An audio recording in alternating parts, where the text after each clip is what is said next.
Is this crazy?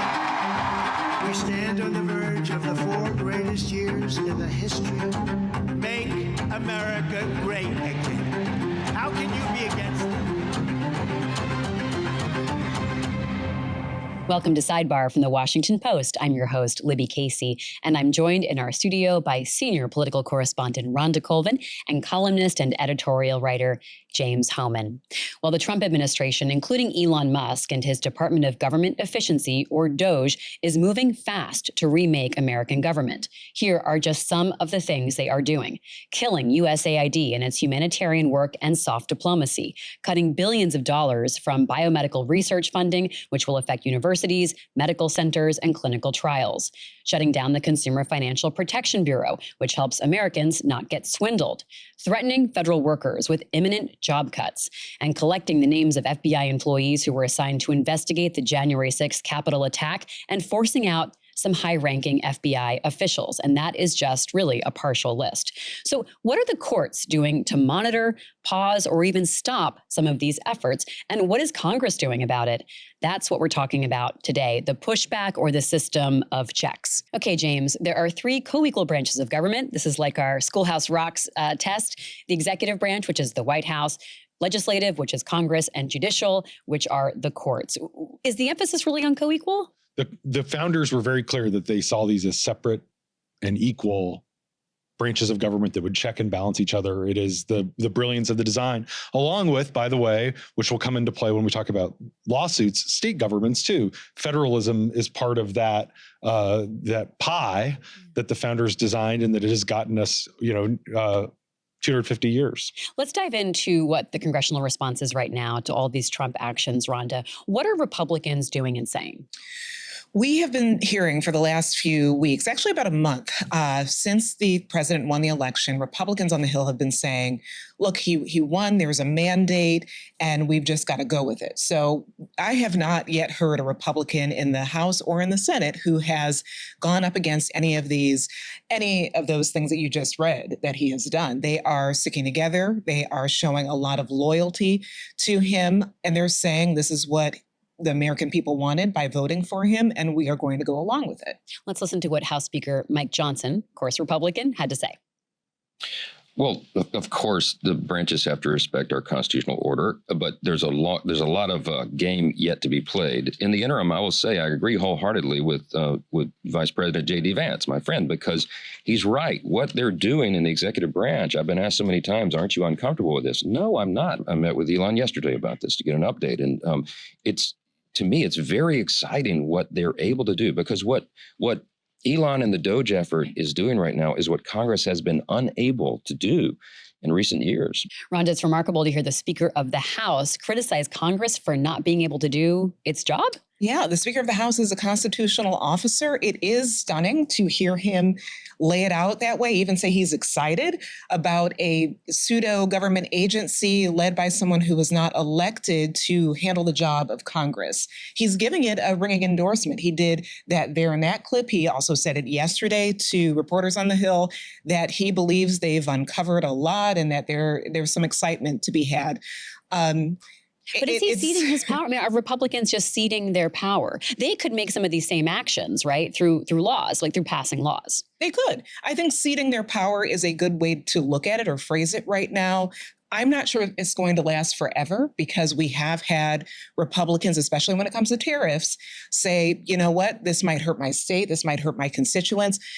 Phones are ringing off the hook on the Hill for Democrats and Republicans from people who are unhappy with so many changes that are happening so fast. And I think the more people hear from their constituents, it might push them to redevelop that message. But for right now, what Speaker Johnson just said is really what you're hearing all across the Hill from Republicans. I mean, some Republicans are expressing concerns, but they're doing it in this really careful way where they're not trying to tick off Trump and Elon Musk. But I am hearing them raise concerns about the waste of food just rotting at ports and medicine going bad because it's been paid for by taxpayer dollars but can't get to its end destination because of this USAID stoppage.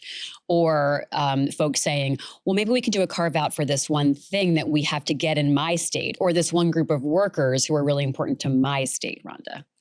You do hear some of that. I think that that's just acknowledging that these are vast and rapid changes, but they're only going to go so far right now. That loyalty to Trump, to anything associated with Trump, which would include Doge, it is there, and it feels unbreakable at this time. I again do not know if this is going to last forever.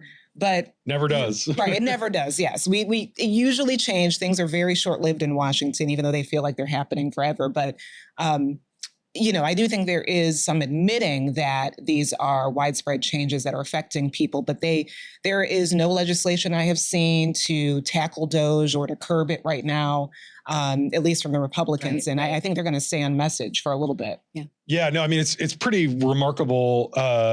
There was kind of in the last decade, the House Freedom Caucus, a lot of those guys were known as sort of vote no, hope yes. They would vote against the bill so that they could say they fought against the bill, but they would want the bill to pass to get the money for roads in their district or research grants in their district. So just slow that down for me. So they would be ostensibly against government spending, but then they'd be like, oh, phew, we got some money for our projects back home. Right. Vote against the infrastructure bill, but go to the ribbon cutting for the bridge in your district. Right. And now I think you have an inversion of that where you have a lot of people who are kind of cheering Elon on. And, there was a CBS poll on Sunday that showed Trump's never been more popular in CBS polling, 54% approval. 70% of people in that poll said that they think Donald Trump is keeping his campaign promises.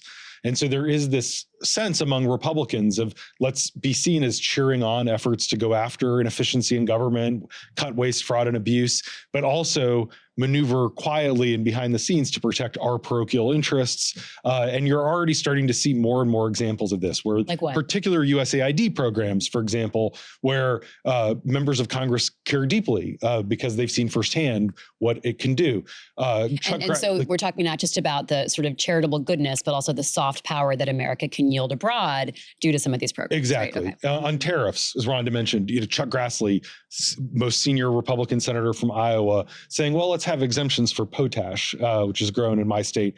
Katie Britt, the Republican from Alabama who gave that State of the Union response, she says, well, I support efforts to do all these cuts, but the indirect costs thing, which would basically with the NIH, that's going to hurt the University of Alabama. So let's not do it. Susan Collins saying, I'm all on board. I've been surprised by how much Susan Collins has been on board. She's up for re-election next year. She's making political calculations, but she's saying, I'm voting for RFK Jr. because I got assurances that he's going to protect NIH spending on projects important to me. So I think that there is a lot of back channeling going on, but there's this sense among Republicans, even moderate Trump skeptical Republicans, that they want Democrats to look like the ones who are defending the status quo, and they want to be the ones who the institutions, yes, right. the old way of doing things that most people don't feel like is working. And Republicans are happy to look like the disruptors and the change agents who are fulfilling their mandate. Such a flip from how Democrats had viewed themselves in the past and how Republicans had viewed themselves, like the Reagan era Republicans. Rhonda, what are Democrats doing? Well, Democrats are trying to find their footing. There is a lot being thrown at the opposition right now, the Democrats, in trying to figure out what strategy do we use? How do we go up against this when everything seems to be, happening at such a fast speed? We've seen so far yesterday 2 Dear Colleague letters. So Senator Schumer, who leads the Democrats in the Senate, Hakeem Jeffries, who leads the House Democrats, wrote letters to their sides and said, here's our multi-pronged approach to tackling all that's happening. That includes using their legislative toolbook. So that's slowing things down procedurally. That may be, we've heard hints of maybe they will try to run out the clock and try to stand in front of the government funding bill and possibly do a shutdown in a few weeks. There is also slowing down some of the nominations. So they're using what they have in their legislative toolbox. They also want to help have a sort of a groundswell among the public to speak out against all of these things that might be concerning their constituents. So they're hoping to ramp up the public in support of going up against Trump's initiatives. They also are saying that they're going to be very supportive of litigation. That's the other arm of this. They want to use attorney generals across states. They want to use the federal judges that they helped put it on the bench in the last year. to go up against some of these changes from Trump. But the bottom line is a lot of people are saying, why isn't this moving fast enough? Why aren't they doing more? Like the pushback. Right. Mm-hmm. There really isn't, any sort of emergency valve that the Democrats can use right now to shut things off.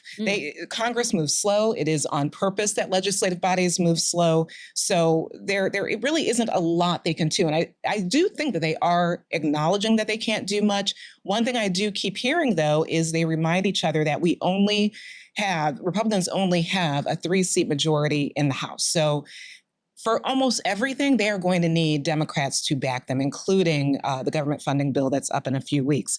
So if they did not have a slim majority in the House and in the Senate, Democrats would have less to work with. But right now, they're looking at their numbers. The math does favor them when it comes to possibly putting some pressure on Republicans. And the base is so eager. I mean, we were joking with our colleagues, about how young people are angry about these letters. Like, oh, you're going to write a strongly worded letter to Donald Trump. Like it just feels so like impotent. meaningless. Like, what are you impotent. doing? Right. Yeah. And so we saw this in the past with Republicans. This is how we got the government shut down in 2013. Yeah. There was this, Ted Cruz comes in and there's this belief we need to fight. We need to use whatever levers we have. And you saw on the Sunday shows this week, Andy Kim, a newly elected senator from New Jersey, who now holds the seat that Robert Menendez, who's in prison, going to prison, had, and Cory Booker, the other New Jersey Democratic senator, both saying we should use this March spending deadline to exact a pound of flesh.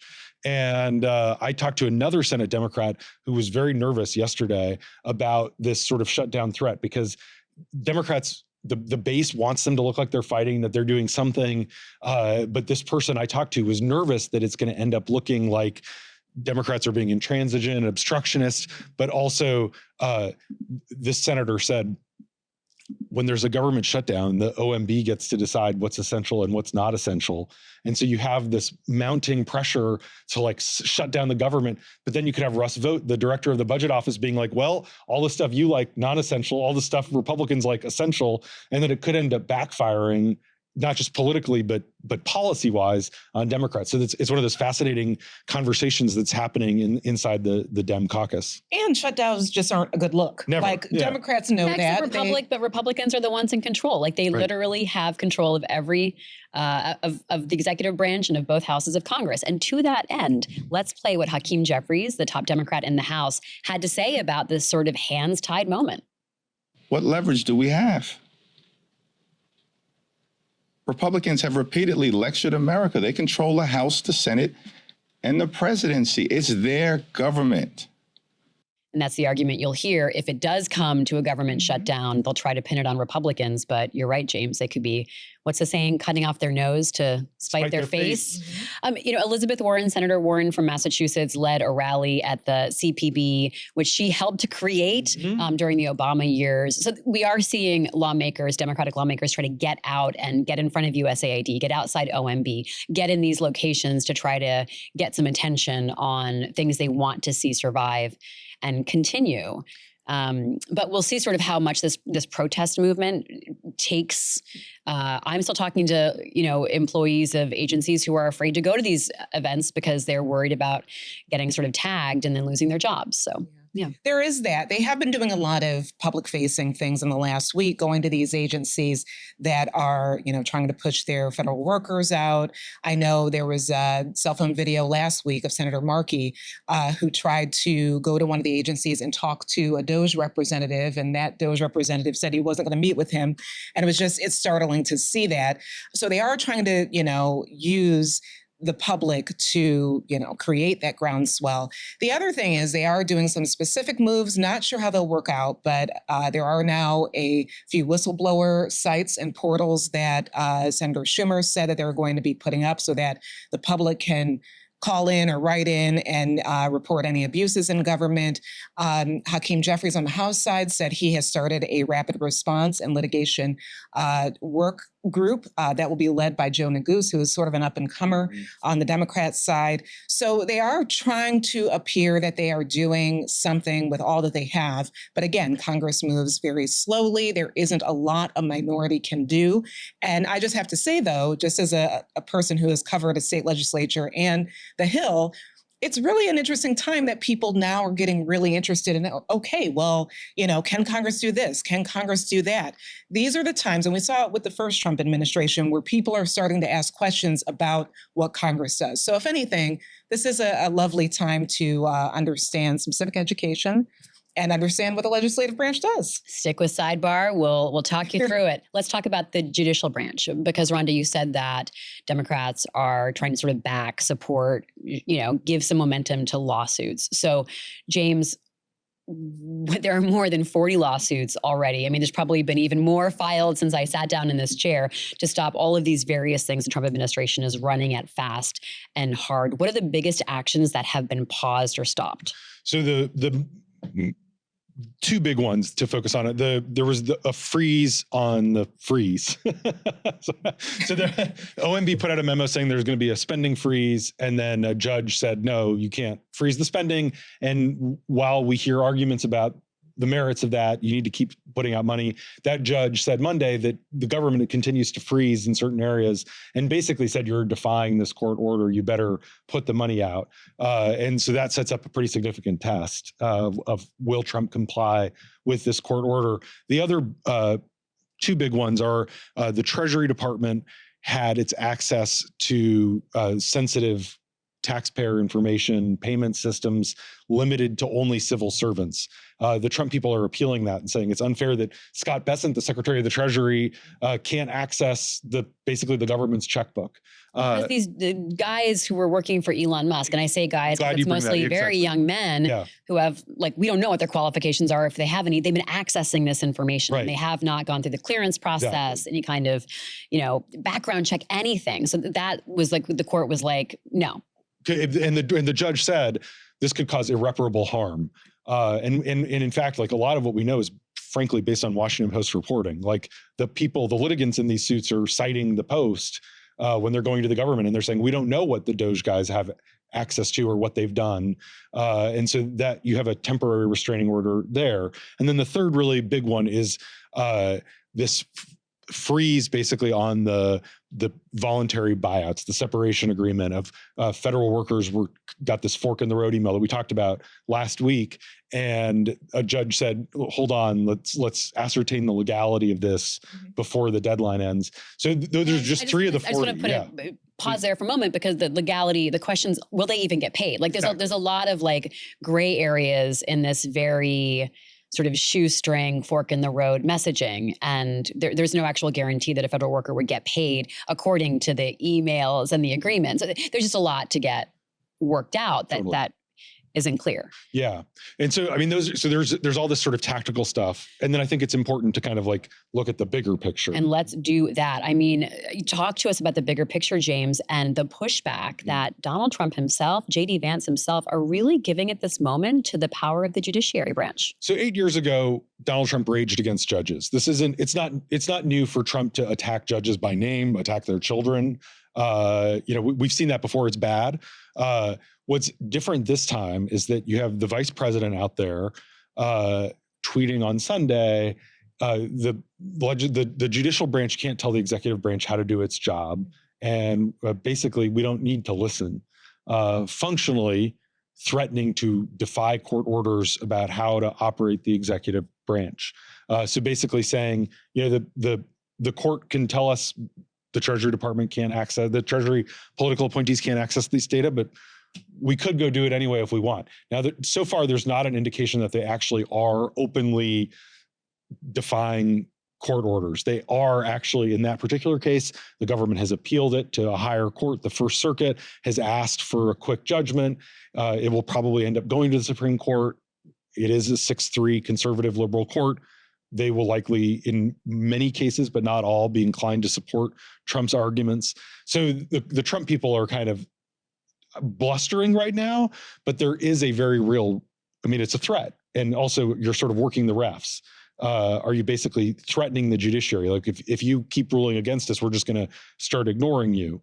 And so there's a lot of talk. Are we in a constitutional crisis? A constitutional crisis is when the courts say something and the executive branch ignores the court order. And then basically, as J.D. Vance has said in previous podcasts, who's going to enforce it? And that's when you have a constitutional crisis, because ever since Marbury versus Madison, if we're going to do the civics education, which I love that perspective, 1803, the most important Supreme Court precedent says that it's the principle of judicial review, that courts can strike down something that the executive branch does.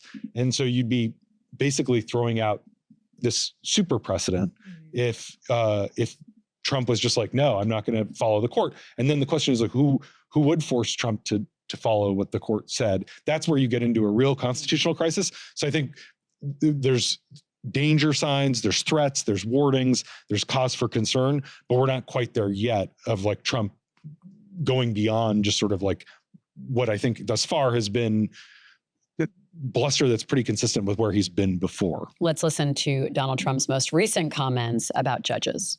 And the day you're not allowed to look for theft and fraud, et cetera, then we don't have much of a country. So no judge should frankly be allowed to make that kind of a decision. It's a disgrace. So he's saying that they're looking for theft and fraud. That's sort of the reason they're giving for shutting down all these programs and stopping them. But there's a lot of daylight there between what they say they're doing and what they're actually executing. Yeah, it doesn't seem like Donald Trump is really committed to the shrinking of government. It seems like what Trump is committed to is revenge against his perceived foes. So I think he sees USAID as like emblematic, even though it's different people, of like the kinds of people who testified against him during the first impeachment trial. The State Department career foreign service officers who talked about all the problems in Kyiv where they were holding up money. Trump, that was like a radicalizing moment for Trump. And I think he is bent on revenge against the people in the government who he believes are hindering him and undercut him the first time. He's bent on going after the prosecutors and the FBI agents who were involved in investigating him, even if it was just them doing their jobs, not, and so I think Trump is committed to revenge more than like actually making government slimmer. There's really no indication that this is about efficiency as much as retaliation. I have to remind us, and I've done this before, that this was all part of what Steve Bannon had pitched as a strategy very openly. He's been on tape talking about it. Flood the zone, overwhelm the media, and therefore overwhelm the public with what's happening. And he used the phrase muzzle velocity, go at things with muzzle velocity. And that's what they're doing. Stay with Sidebar. When we come back, we'll talk to our colleague David Fallis about how you can send tips to the Washington Post in a secure and safe way. Stay with us.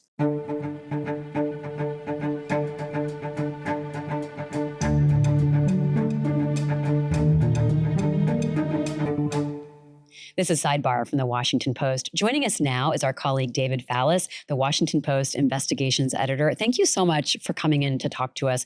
We want to share with our listeners and viewers how they can share information with our Washington Post journalists in a way that is safe and secure. And we talk about safe and secure because you may be concerned about your employer finding out, or there may be some sensitive information you're trying to communicate about. How do you do that? Well, so we have, there's lots of different ways you can reach out to the reporters. Two of the main ones are through a Signal account. And so we can take tips in that way. We can take them in anonymously. Signal's pretty secure. It's more secure. It's an encrypted end-to-end communication. It's more secure than traditional email, especially Gmail, which is not very secure. I want to just pause you though. So Signal, we're talking about essentially text messages, but it's not over your regular text. You just download Signal. Yeah, you download the application. On the App Store. It's encrypted end to end. The receiver has to have Signal as well, and so we have a Signal account, and that's available upon our Post website. We've got a whole thing that says how to submit an anonymous tip. I would say that's the most secure way. If you're really worried about protecting your anonymity, that in theory is the most secure way to do it. If you're watching on YouTube, you can see the number on your screen. If you're listening to us, here's the number: 202-222. 5862. That's 202-222-5862. Download Signal, access it on your phone or device, and you can communicate that way. Right. And those are end-to-end encrypted communications. In theory, they're not sitting on a server somewhere. Lesser secure way would be Lockbox, and that's the Lockbox at washpost.com account. we protect things at our end, but obviously we can't protect things at the other end. If you're like in a, like right now, we're very interested in getting tips, and I think a lot of reporters in the newsroom involved in the coverage of what's going on with Doge and the reorganization of agencies and whatnot. We would like to hear from people within who are impacted and sort of how that's playing out. We want people who are sort of the eyes and the ears to reach out to us.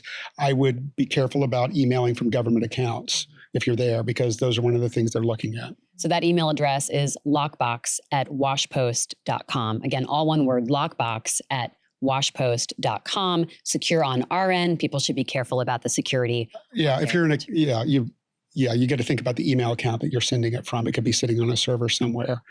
So I would be very careful about that. A third way that people can reach out to us is they can ping the reporters directly.